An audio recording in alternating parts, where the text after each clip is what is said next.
আমরা এই আয়াতটার অর্থ আগে জানি। আল্লাহ তাআলা বলছেন, হে ইমান ইয়া আইয়ুহান নাস, হে মানব সম্প্রদায়, কুলু মিম্মা ফিল আরদি, এই পৃথিবীতে যা কিছু আছে তোমরা খাও তার থেকে হালালান তাইয়িবান, যেইগুলো খাওয়া তোমাদের জন্য বৈধ করা হয়েছে এবং যেটা তাইয়িব। ওয়ালা তাত্তাবিউ খুতুওয়াতিশ শাইতান, আর এই খাবারের ক্ষেত্রে তোমরা শয়তানের পদাঙ্ক অনুসরণ করে না। ইন্নাহু লাকুম আদুউম মুবিন, নিশ্চয়ই শয়তান মানুষের প্রকাশ্য শত্রু। এই আয়াতের অর্থ আমরা অনেকে জানি যে আল্লাহ তাআলা এখানে যে আয়াতটা আছে, প্রথমত আল্লাহর আদেশ। এই আদেশ অমান্য করা কবিরা গুনাহ। পবিত্র কোরআনে আল্লাহর আদেশ সবগুলো আল্লাহর আদেশ না, সমস্ত ভাষাতেই যেটা আপনার আদেশবাচক শব্দ, আমরবাচক শব্দ, কমান্ড, এই সমস্ত কমান্ড, আমর, আদেশ, এই সমস্ত শব্দগুলো সাধারণত অনেকগুলো অর্থে ব্যবহৃত হয়। তার একটা হচ্ছে আদেশ অর্থে, আর একটা হয় অনুমতি অর্থে। এখন এখানে যেখানে সরাসরি এই একটা বিষয় নিয়েই কথা বলা হয়, তখন এই প্রথম কথাটা আল্লাহর আদেশ। ইয়া আইয়ুহান নাস, সমস্ত মানব জাতিকে আল্লাহ উদ্দেশ্য করে বলতেছেন, তোমরা খাবে, জমিনে যা আছে খাবে। কি খাবে? হালাল হতে হবে, তোমাদের জন্য আমি যা বৈধ করেছি সেটা খেতে হবে। শুধু বৈধ হলেও হবে না, তয়্যিব হতে হবে। এখন আমাদের এইখানে সমস্যা হয়ে গেছে, সেটা হচ্ছে এই বিভিন্ন তাফসীর কারকরা বিভিন্নভাবে তাফসীর করেছেন। কেউ একটা মানে তো কেউ ওরটা মানে না। কিন্তু সবচেয়ে মজার বিষয় আছে এই যে আমরা যদি এই কোরআনের এই কথাটা যদি পবিত্র কোরআন দিয়ে বুঝি, তাহলে আমাদের কাছে একেবারে স্পষ্ট হয়ে যাবে যে তয়্যিব কোন খাবারগুলো হবে আর কোন খাবারগুলো তয়্যিব হবে না। তো এখন হালাল মানে বৈধ, আল্লাহ তাআলা পৃথিবীতে যেমন উহিল্লা লাকুম বাহিমাতুল আনআম, তোমাদের জন্য বৈধ করা হয়েছে গৃহপালিত জন্তু, চতুষ্পদ জন্তু তোমাদের জন্য হালাল করা হয়েছে। উহিল্লা লাকুম সাইদুল বাহরি, এই সমুদ্রে যা আছে, তো আমহু, সমুদ্রে যত খাবার আছে, সমুদ্রে যা কিছু আছে সবই আল্লাহ বৈধ করে দিয়েছে। কিন্তু খাওয়ার জন্য আর একটা শর্ত দিয়ে দিয়েছে, বৈধ হলেও হবে না, আর একটা শর্ত পূরণ করতে হবে। সেটা হচ্ছে সেইটা যদি খবিস হয় তাহলে সেটা হবে না, সেটা হতে হবে তয়্যিব। এখন খবিস এবং তয়্যিব এই কথাটা আমরা কীভাবে বুঝবো? এই খবিসের ব্যাখ্যা, তয়্যিবের ব্যাখ্যা বিভিন্ন লোকেরা বিভিন্নভাবে দিয়েছে। আর এই মানুষের ব্যাখ্যা শুনে বহু মানুষ ক্ষতিগ্রস্ত হয়ে গেছে। আর কিছু মানুষের ঈমান দুর্বল হওয়ার কারণে তারা সবসময় কোনো ব্যক্তিকে ভালোবেসে ফেলে দেয়, সেই ব্যক্তিকে এমনভাবে ভালোবেসে ফেলে যে ওই ব্যক্তির বাইরে আসে কোনো ধর্ম কিছু নিতে চায় না। আর এই ধরনের ব্যক্তি যারা আছে, এই ধরনের ব্যক্তিদেরকে বলা হয়ে গেছে, আল্লাহ তাআলা নিজেই এদেরকে বলছেন, এদের রব আমি না, এদের রব আছে ওই সমস্ত ধর্মগুরু যারা আহবার এবং রুহবান, যারা তাদেরকে রব বানাইছে। আহবার এবং রুহবান থেকে রব বানানোর কথা শুভ পবিত্র কোরআনে সূরা তওবার ভিতরে আছে, ইত্তাখাযু আহবারহুম ওয়া রুহবানাহুম আরবাবা মিন দুনিল্লাহ। তো এই যে আয়াত যখন নাজিল হয়েছিল তখন একদল খ্রিস্টান নবীজির কাছে ছিলেন, তারা বলছে, আসলে আমরা তো কোনো আলেমদেরকে রব মানি না। তখন নবীজি বুঝাই দিলেন যে তোমরা যাচাই বাছাইয়ের ঊর্ধ্বে রেখে তোমরা আলেমরা যা বলে তাই শোনো। আল্লাহর কিতাবে যা আছে জানার পরও ওই আলেমদেরকে মান্য করো। আলেম কি কিতাব কম পড়েছে না, আলেম কি কিতাব কম বুঝেছে না, সে বুঝছে যেটা সেটাই ঠিক, আমার বোঝা ভুল। এইভাবে তারা আলেমদেরকে ভুলের ঊর্ধ্বে মনে করছে। কিন্তু পৃথিবীতে আল্লাহ নবীদের ছাড়া কোনো মানুষকে এরকম ভুলের ঊর্ধ্বে রাখেন নাই। নবীদেরও আল্লাহ তাআলা খুব ছোটোখাটো কিছু ভুল করাইছেন, আল্লাহ নিজে করার সুযোগ দিয়েছেন বা করতে দিয়েছেন মানুষকে শিক্ষা দেওয়ার জন্য। কারণ নবীদেরকে সরাসরি আল্লাহ নিয়ন্ত্রণ করেন, তারা ইচ্ছা করলেও কোনো ভুল করতে পারেন না, ইচ্ছা করলেও কোনো অন্যায় করতে পারেন না। কারণ তাদের বিষয়ে কোরআনে আসছে মুখলিস, আল্লাহ এদেরকে খালেস করেছেন, আল্লাহ এদেরকে আগের থেকে নিয়ামত দিয়ে দিয়েছেন। কিন্তু তিনি যেহেতু মানুষের জন্য মডেল, তাদের ছোট্ট একটা বিষয়গুলো আমাদের সামনে তুলে ধরে আমাদেরকে আল্লাহ শিক্ষা দিয়েছেন।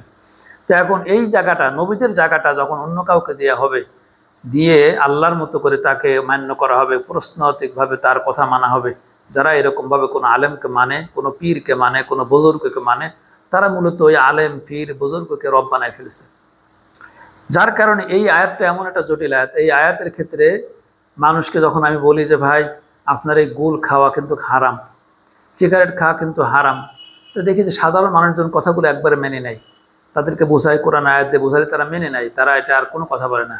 এমন একজন ভাইকেও দেখেছি, তাকে আমি বললাম, যিনি গুল খাচ্ছিল, গুল খাওয়া অবস্থায় তারা কোরআনের আয়াতটা পড়ে শোনালাম যে এই আয়াত দ্বারা আপনার এই গুল খাওয়াটা হারাম, এটা হচ্ছে খবিস, এটা তৈয়ব না।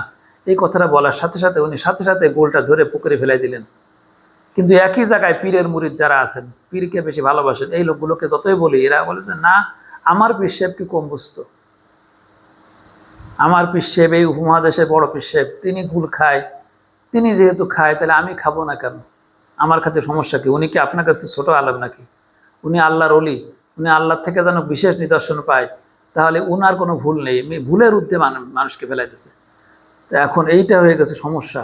এইভাবে এখনকার যারা পীর আছে তারা ওই সেই আগের পীরের অনুসরণ করছে। মানুষ তো ভুল করতেই পারে, কিন্তু এই ভুলটাকে আমরা সত্য হিসেবে মেনে নিয়ে আমরা এইগুলো করতেছি। এখন আমাদেরকে জানার দরকার, আল্লাহ তাআলা এই যে মানুষের ব্যাখ্যার বাইরে আমরা চলে আসি শিখি যে হালাল এবং তয়্যিব, এই যে খাবারের কথা আল্লাহ আমাদের খাবার জন্য এই ফরজ দিয়ে দিলেন যে এই হালাল এবং তয়্যিব এইটি খেতে হবে, এর বাইরে খাওয়াটা আমাদের জন্য হারাম। হালাল হতে হবে, তয়্যিব হতে হবে। তাহলে তয়্যিব জিনিসটা কি? তয়্যিব জিনিসটা বোঝার জন্য আমরা কোরআনের কাছে আসি। পবিত্র কোরআনে সূরা নিসার 2 নম্বর আয়াতে আল্লাহ বলছেন, ওয়ালা তাতাবাদ্দালুল খবিসা বিত-তয়্যিব, এতিমদের মাল তোমরা তাদের মালকে খবিস দিয়ে তয়্যিব তোমরা রেখে দিবা না, খবিস দিয়ে তাদের মালকে পাল্টাই দিবে না। তাহলে খবিস, তয়্যিবের বিপরীত শব্দ আছে খবিস।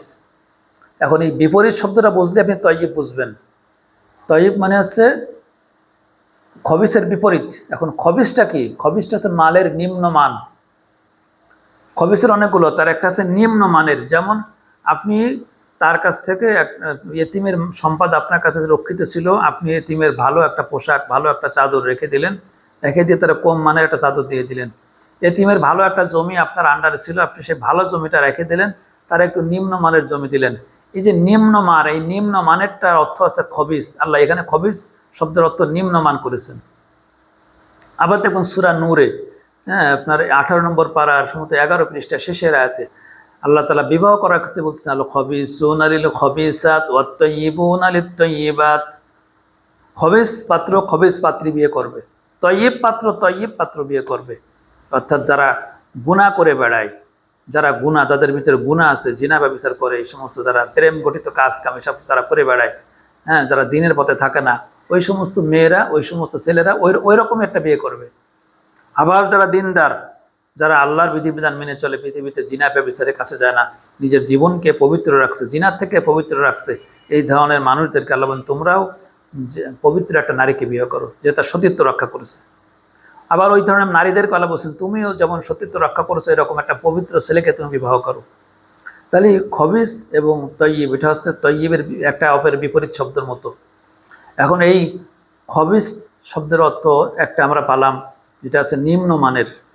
এবং পবিত্র কোরআনে আরও একটা আয়াত, সূরা মুহাম্মাদের 12 নম্বর আয়াতে আল্লাহ বলতেছেন কাফেরদের সম্পর্কে, ইয়াকুলুনা কামা তাকুলুল আনআম।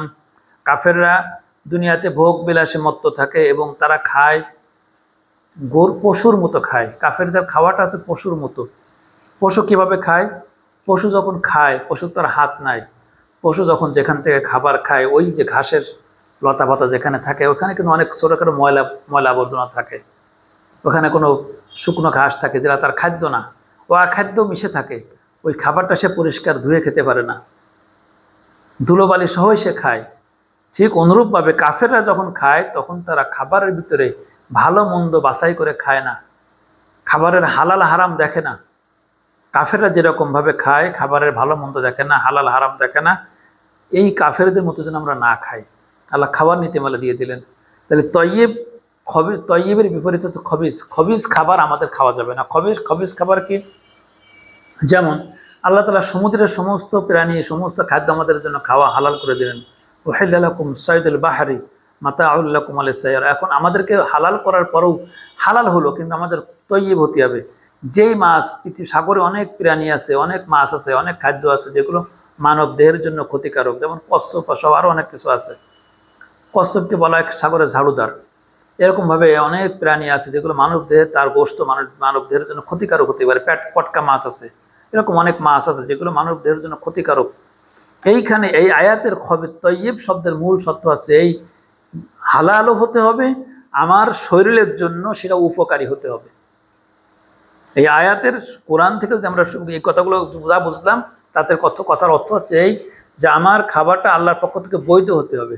আর বৈধ হলেই হবে না, বৈধতা হওয়ার পরেও ওই খাদ্যটা শরীরের জন্য উপকারী হতে হবে, ওই খাদ্যটা যেন শরীরের জন্য ক্ষতিকারক না হয়।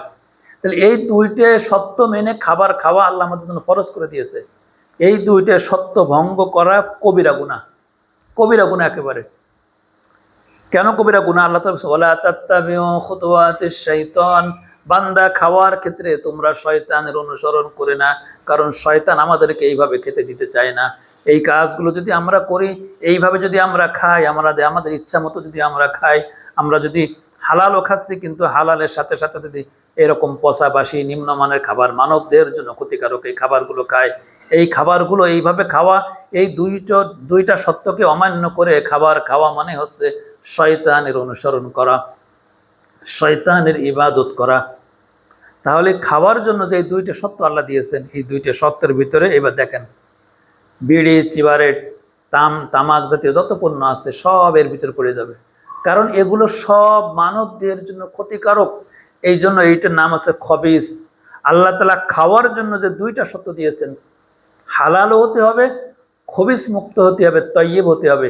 তা আপনি খবিস খাচ্ছেন যেটা মানব স্বাস্থ্যের জন্য ক্ষতিকারক, এই খাবার খাওয়াটা আপনার জন্য হারাম, এটা আর কোনো মাকরু নেই। আগের যুগের আলেমরা, আগের যুগে যারা ছিলেন তারা এটাকে মনে করতেন কি, যেটা তো একটা গন্ধ কয়, এই গন্ধ করার জন্য তারা বলতেন যে এটা আপনার গন্ধের জন্য মাকরু বলতেন। যেমন পেঁয়াজের বিষয় আছে, কাঁচা পেঁয়াজ খেয়ে নবীজি মসজিদে আসতে নিষেধ করেছেন, সাথে সাথে মসজিদে আসলে তার গাল থেকে কাঁচা পেঁয়াজ খাওয়ার গন্ধ বের হবে, মানুষের কষ্ট হবে। এই যে কাঁচা পেঁয়াজের তো সামান্য গন্ধ হয়, সেই সামান্য গন্ধ হয়ে মসজিদে আসতে নবীজি নিষেধ করেছেন। ওই পেঁয়াজের মশলা খাটাইতেছে তামাকের ক্ষেত্রে, কারণ তারা তো তাদের বিজ্ঞান জানতো না, তারা তারা তাদের জানার জ্ঞানের স্বল্পতার কারণে এই তামাক যে মানুষের ক্ষতি করে, তামাকে যে মানুষের রোগ ব্যাধি হয়, এটা তারা জানতো না। না জানার কারণে তারা ভুল করেছে। আর ইসলামের বিষয় আছে এই যে মানুষ যদি ইজতেহাদি কোনো গবেষণা করে কোনো মশলা বের করে, আর মশলা বের করে সেই হক নিয়তে করে, সত্য নিয়তে করে, আর এরপরে সে ভুল করে, তবুও সে সব পাবে। আগের যুগের যে মানুষগুলো না জেনে এই মাকরু ফতোয়া দিয়েছেন, তবুও তাদের সব হবে, কারণ তারা বিষয়টা জানতেন না। কিন্তু এখন জ্ঞান বিজ্ঞানের যুগে আমাদের কাছে প্রমাণিত হয়ে গেছে এই তামাকের কারণে মানুষের ব্যাপক অনেক রকম রোগ ব্যাধি হয়, অনেক রকম রোগ ব্যাধি হয়, এমনকি মরণঘাতী ক্যান্সার নামক রোগটা হয়। তাহলে এই তামাক জাতীয় যত পণ্য আছে এই পণ্য খাওয়া হারাম। এখন এই পণ্য যারা বেচেন, বহু ইমানদার লোক আছে জীবনে তামাক জাতীয় পণ্য খায় না, জীবনে কখনো খায়ও নি, কিন্তু তারা ব্যবসা করে যাচ্ছেন। যেই পণ্য খাওয়া হারাম, আল্লাহ আমাদের জন্য হারাম করে দিয়েছেন, সেই পণ্য বিক্রি করাও হারাম, কারণ ওটা মানব দেহের জন্য ক্ষতিকারক। খাদ্য হিসেবে বিক্রি করা হারাম, ওটা অন্য কাজে ব্যবহৃত হবে। এই তামাক পাতার ভিতরে এমন অনেক গুণাবলী আছে, আল্লাহ যেহেতু এই পাতা এমনি সৃষ্টি করেন, এটা দিয়ে অন্য ফসল উৎপাদনের ক্ষেত্রে পোকামাকড় থেকে বাঁচার জন্য এটা একটা বিশেষ নিয়ামত, এর অন্য গুণাবলী আছে তামাকের, কিন্তু সেইটাই আমাদের সেই জায়গায় ব্যবহার করতে হবে, আমাদের খাওয়া যাবে না। খাওয়ার ক্ষেত্রে এটা আমাদের জন্য হারাম। এইরকমভাবে আরও অনেক পণ্য আছে যেগুলো, যেমন ধরেন অনেক ফল আছে যে এই ফল খাওয়া তোমাদের জন্য হালাল, কিন্তু ওই ফলটা মানবদের জন্য ক্ষতিকারক। এরকম অনেক ফল আছে সেই ফলটা খাওয়া আমাদের জন্য হারাম। এক কথায় আল্লাহ বৈধ করে দিচ্ছেন গড়ে, কিছু হারাম বলে দিয়ে গড়ে বৈধ করে দিচ্ছেন। গড়ে বৈধ হলেই হবে না, ওই জিনিসটা ভিতরে আর একটা গুণ থাকতে হবে যেটা মানব দেহের জন্য কল্যাণকারক, মানব দেহের জন্য ক্ষতিকারক এমন কিছু খাওয়া এই উম্মতের জন্য আল্লাহ তাআলা হারাম করে দিয়েছেন। অতএব যারা বিড়ি, তামাক, সিগারেট সহ অন্যান্য পণ্য খাচ্ছেন, তাদের জন্য এটা জরুরি জানা, সেটা হচ্ছে এই যে এটা কিন্তু নর্মাল মাকরু না, এটা হারাম। আর হারাম এটা মানে গুনাহ। এটা কেমন গুনাহ? এটা কবিরা গুনাহ। কেন কবিরা গুনাহ শুনেন, এই কথাগুলো বলে আল্লাহ ওই আয়াতে বলতেছেন ওয়ালা তাত্তাবিউ খুতুওয়াতিশ শাইতান, তোমরা শয়তানের পিছু পিছু চলে না। খুতুওয়াত মানে শয়তান পিছু পিছু চলা। শয়তান এই কাজটা করার জন্য তোমাদের কাজে দিয়েছে। শয়তানের যারা ডিলার আছে, পৃথিবীতে শয়তানের ডিলার থাকে, ওদেরকেও শয়তান বলা হয়। সে মানব শয়তান কথা পরবর্তী আয়াতে আল্লাহ বলছেন। যারা এই কাজগুলো পৃথিবীতে খেতে বলতেছে, যারা তোমাদেরকে অপবিত্র খাবার খাওয়ার জন্য সাধতেছে বলতেছে, তাদেরকে তোমরা অনুসরণ করে না। তাদেরকে অনুসরণ করলে তোমরা ক্ষতিগ্রস্ত হয়ে, যেহেতু আল্লাহ তাআলা এখানে কঠোর শব্দ ব্যবহার করেছেন, সেহেতু আমাদের জন্য এই খাবারটা অবশ্যই অবশ্যই হারাম, এবং এমন হারাম যে এটা খাওয়া কবিরা গুনাহ। অনেক সময় হালাল খাদ্য একেবারে, যেমন আপনি এটা ফল আনিছেন বাজার থেকে, হালাল একটা আম কিনে আনিছেন, কিন্তু এই আমটা পচে গেছে, এমন অবস্থা হয়ে গেছে, অথবা ওর সাথে এমন কোনো রাসায়নিক বিক্রিয়া হয়েছে, অথবা ওর সাথে ওরে এমনভাবে মেডিসিন দেওয়া হয়েছে, আপনি জানলেন যে এই আমটার ভিতরে মেডিসিন দেওয়া হয়েছে, এখন এটা খাওয়া আমার জন্য শরীরের জন্য ক্ষতিকারক। এইটা জানার পরে ওই যে দেখা বাজার থেকে কিনে আনা হালাল আম খাওয়া হারাম। আপনার যদি প্রমাণ হয় যে এই আমের ভিতরে মেডিসিন দেওয়া আছে, মানব দেহের জন্য ক্ষতিকারক মেডিসিন এতে দেওয়া আছে, প্রমাণিত হওয়ার পরে ওই আম আর খাওয়া যাবে না। আমটা খাওয়া হালাল, কিন্তু আমের ভিতরে যেহেতু ক্ষতিকারক জিনিস ঢুকে গেছে, এখন এই আমটা খাওয়াও হারাম। এই জন্য আল্লাহ তাআলা আমাদের জন্য দেখেন, এই মানব জাতির জন্য যেটা তার জন্য কল্যাণ, আল্লাহ তার প্রতিটা কল্যাণমূলক কথা কোরআনে বলে দিচ্ছেন। বান্দা তুমি খাবা, তোমার জন্য স্বাস্থ্যসম্মত খাবা, আমি যেটা বৈধ করেছি সেটা খাবা, বৈধ হওয়ার পরও তোমার জন্য যেটা স্বাস্থ্যসম্মত সেটুকু খাবা। স্বাস্থ্যের ক্ষতি করে, তোমার শরীরের ক্ষতি করে এমন খাবার তুমি খাবা না। এই দুইটা সত্য মান্য করে যারা খাবে তারা মূলত হালাল খাবে, আর দুইটা সত্য অমান্য করে যারা খাবে তারা মূলত হারাম খাবে। যখন আপনি তামাক খাচ্ছেন তখন আপনি হারাম খাচ্ছেন, যখন আপনি গুল খাচ্ছেন তখন আপনি হারাম খাচ্ছেন, যখন আপনি সিগারেট খাচ্ছেন তখন আপনি হারাম খাচ্ছেন। হারাম খাদ্য দিয়ে আপনার শরীর পরিপুষ্ট হচ্ছে। এই হারাম খাদ্য যখন কেউ খায় তখন তার ইবাদত বন্দেগীর ইয়েগুলো নষ্ট হয়ে যায়। শয়তানের মৌলিক টার্গেট থাকতে একটা মানুষকে দিয়ে যেন দুইটা পাপ করানো যায়, তাহলে শয়তান নাকে তেল দিয়ে ঘুমায়। একটা পাপ আছে, শয়তান মানুষকে দিয়ে শিরকের গুনাহ করায়। শিরকের গুনাহ যদি একবার করাতে পারে, তখন ওই থেকে তওবা না করা পর্যন্ত শয়তান ওর বিষয়ে নিশ্চিত থাকে, ওরে এখন ভালো ভালো অন্য কাজ করার জন্য উদ্বুদ্ধ করে যে তুই করে, কারণ শয়তান তো নিশ্চিত যে অপরাধ করেছে ওই অপরাধের পরিণতি জাহান্নাম। এরপরে শয়তান যদি কাউকে দিয়ে হারাম খাওয়াতে পারে, তাহলে শয়তান নিশ্চিত থাকে যে এর তো পরকাল শেষ, এর ইবাদত বন্দেগী দোয়া কিছুই কবুল হবে না। এই জন্য এই দুইটা অপরাধ, শিরকের অপরাধ এবং হারাম খাওয়ার অপরাধ, এই দুইটা অপরাধ থেকে বাঁচার জন্য আমাদের জিহাদ করতে হবে। মনের বিরুদ্ধে হলেও এই কাজটা করতে হবে। আল্লাহ